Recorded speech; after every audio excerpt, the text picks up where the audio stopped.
what was your experience like growing up Jewish in Winnemucca?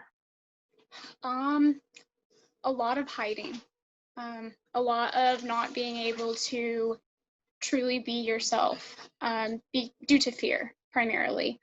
Fear and prejudice. It definitely wasn't easy.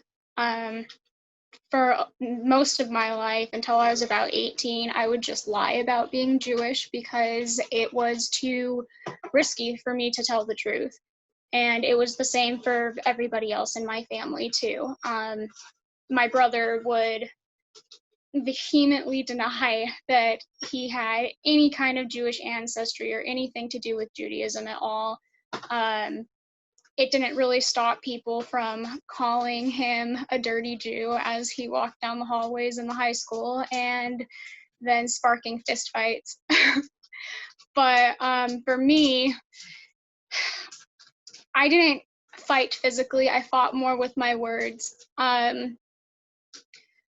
It didn't usually get that bad, but there was cases where I would just hear people calling their friends a dirty effing Jew or some other derogatory slur, and I was pretty good about keeping my mouth shut most of the time, but sometimes it was just really hard. The towns in rural Nevada are just whitewashed. Um, yeah, if you're not white or Hispanic, you're in a minority group. If you're not Christian, you're in a minority group. And the minorities are often afraid to speak out, so there really isn't that much representation from them in the broader community. So people here just don't understand what we go through, how we're treated.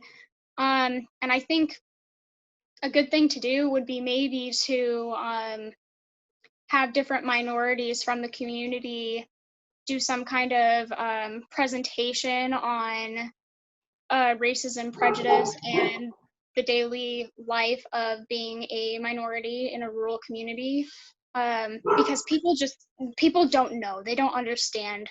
Um, a lot of people here don't think that there's a single Jew in Winnemucca because they don't know any. um, yeah, education is key. It's very important. I think the first step to really improving the situation would be education.